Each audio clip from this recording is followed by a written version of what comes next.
ఆంధ్రప్రదేశ్లో ఏం జరుగుతోంది? కూటమి పార్టీల మధ్య చిచ్చు పెట్టేందుకు కుట్రలు చేస్తుంది ఎవరు? తాడేపల్లి ప్యాలెస్ కేంద్రంగా జరిగిన ప్రణాళికలను అమలు చేసేందుకు ప్యాకేజీలు మాట్లాడుకున్నారా?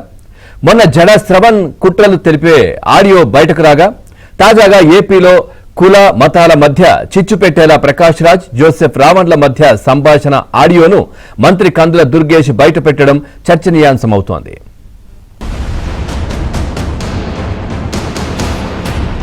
వివాదాస్పద యూట్యూబర్ ప్రశ్న రావణ్ అలియాస్ జోసెఫ్ అరెస్టుల ఉదంతో ఆంధ్రప్రదేశ్ రాజకీయాల్లో తీవ్ర దుమారం రేపుతోంది. ఈ అరెస్టులపై ప్రముఖ నటుడు ప్రకాష్ రాజ్ చేసిన విమర్శలకు ఏపీ పర్యాటక శాఖ మంత్రి కందుల దుర్గేష్ అత్యంత ఘాటుగా సమాధానమిచ్చారు. ఆంధ్రప్రదేశ్లో కుట్రపూరితంగా అలజడిని, ఘర్షణ వాతావరణాన్ని సృష్టించడానికి ఓ ప్రత్యేకమైన ముఠా తెర వెనక ప్రయత్నాలు చేస్తోందని తీవ్ర ఆరోపణలు చేశారు.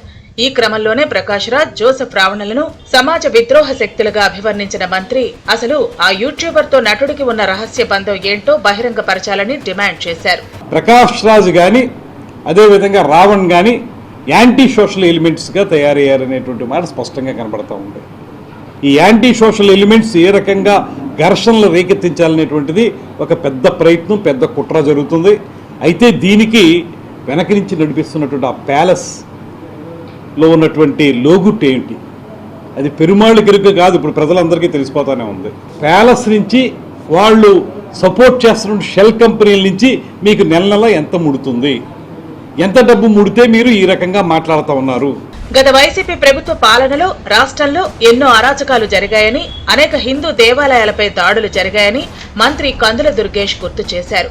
నాడు మూగనోము నోమిన ప్రకాష్ రాజ్ తాడేపల్లి ప్యాలెస్ నుంచి ప్రతి నెల ఎంత మొత్తంలో డబ్బులు అందుకుంటున్నారో చెప్పాలని నిలదీశారు. ఇవాళ మీరు చూస్తూ ఉంటే ప్రతి చిన్న సంఘటనలో కూడా పవన్ కళ్యాణ్ గారిని ఏదో రకంగా ఇరికించాలని, లేకపోతే కుల చట్రంలో ఆయన్ని బంధించాలని చేసే ప్రయత్నాలు ఏవైతే జరుగుతున్నాయో, అదేవిధంగా మతాల మధ్య గొడవ తీసుకురావాలని, కుల ఘర్షణలు తీసుకురావాలని రాష్ట్రంలో జరుగుతున్న ప్రయత్నానికి తాడేపల్లి ప్యాలెస్ ఏ రకంగా సహకరిస్తుంది, ఏ రకంగా అక్కడి నుంచి డైరెక్షన్ ఇస్తుంది, ఆ డైరెక్షన్లో పాత్రదారులు ఏ రకంగా యాక్ట్ చేస్తున్నారనేటువంటిది స్పష్టంగా బయటికి తీయాల్సిన అవసరం ఉంది, ప్రజలకు తెలియజెప్పాల్సిన అవసరం ఉంది. పోలీసులను కూడా మేము ప్రత్యేకంగా కోరుతున్నాం, దీని మీద చట్టపరంగా మీరు ముందుకు వెళ్ళండి, తద్వారా నిజాల్ని ప్రజలకు తెలియజేయండి, శాంతియుత సమాజం కోసం అందరం కలిసి ప్రయాణం చేద్దామనేటువంటి మాటని తెలియజేస్తున్నాం. రాష్ట్రంలో నెలకొన్న ప్రశాంత వాతావరణాన్ని చెడగొట్టి శాంతి భద్రతలకు విఘాతం కలిగించడమే లక్ష్యంగా కుతంత్రాలకు పాల్పడుతున్నారని కూటమి నేతలు మండిపడుతున్నారు. మేము గొర్రెలం కాదు, బానిస బ్రతుకు బ్రతకడానికి. ఈ బెదిరింపులు వద్దు నాగబాబు గారు. ప్రశ్నించడం మా హక్కు.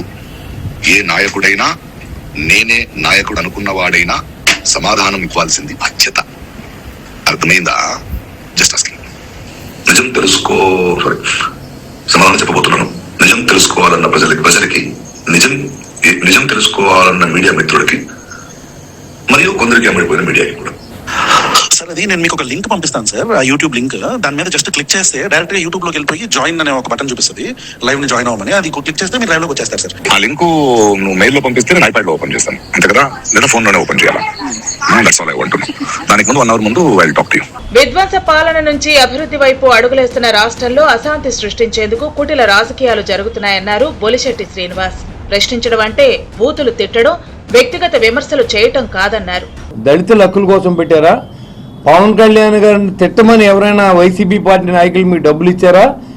దాన్ని ఎన్నే కామెంట్ చేయడానికి ప్రకాష్ రాజ్ గారిని కూడా రంగంలో దింపి ఇద్దరు కలిసి ఒక పద్ధతి ప్రకారం ఆయన ఏదో అడుగుతున్నట్టు, ఈయన ఏదో చెప్తున్నట్టుగా వీళ్ళిద్దరూ కలిసి వెనకాల జగన్మోహన్ రెడ్డి గారు ఏమైనా మీకు ప్యాకేజ్ పంపారా అని కూడా నేను అడుగుతా ఉన్నా.